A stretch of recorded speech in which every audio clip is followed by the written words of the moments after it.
Alors, le Festival d'Avignon 2024, donc c'est du 29 juin au 21 juillet, ça dure donc 23 jours. Il y aura environ 37 spectacles et expositions qui vont être proposés. Au total, c'est plus de 220 représentations et par ailleurs 300 rendez-vous en entrée libre, que ce soit des débats, des rencontres, des spectacles, des lectures, etc. On aura une jauge offerte sur les spectacles de plus de 120 000 places, ce qui est une jauge offerte assez importante qui s'est développée d'environ 15% depuis 2 ans.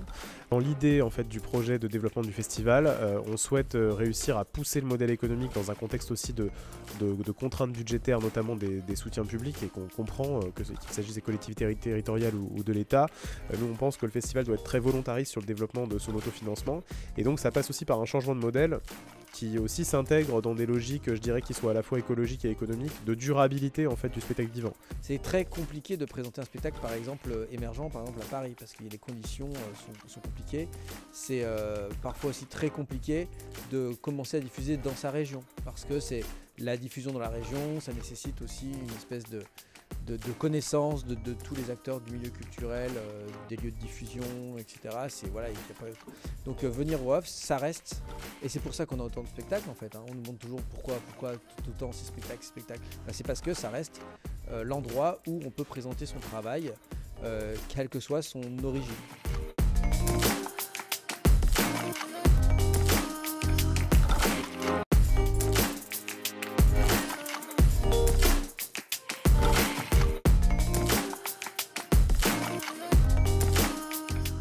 L'année de grand redémarrage a donc été l'année dernière, 2023, où là, nous avons constaté, notamment par le biais des remontées, que nous avons des conseillers en séjour de l'Office du tourisme qui donc conseillent les gens qui viennent nous interroger sur savoir que faire, combien de temps, etc.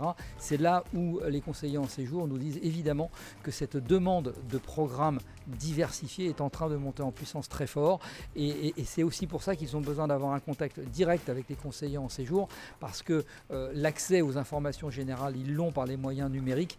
Par contre, une proposition concrète d'adaptation à la taille de la famille, aux envies particulières, des gens qui sont plus attirés par des déplacements doux, des gens qui sont plus attirés par l'événementiel, d'autres par le culturel. C'est en ça que nous, on apporte un conseil personnalisé.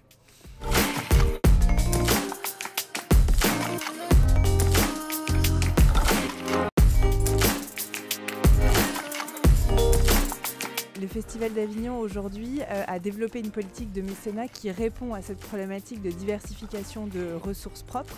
On a 3 millions d'euros, plus de 3 millions d'euros qui sont issus des recettes de billetterie, et à partir de 2024, plus d'1 million d'euros qui sont issus de l'engagement des entreprises et des particuliers, et notamment en effet d'une quarantaine d'entreprises dont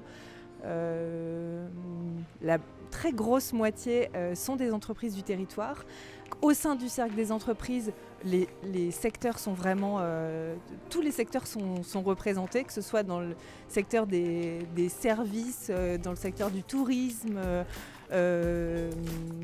enfin vraiment tous les services sont représentés. Pourquoi elles s'engagent? Elles s'engagent parce qu'elles sont au départ, il peut y avoir un dirigeant qui est très attaché au festival, mais c'est aussi une façon d'engager ses collaborateurs, de répondre à des problématiques de responsabilité sociale et environnementale de leurs entreprises. Ce sont des entreprises qui se disent qu'en soutenant un acteur économique et culturel majeur, on contribue au rayonnement du territoire. Et je vais dire, c'est vraiment ce qui motive en premier les entreprises à nous rejoindre.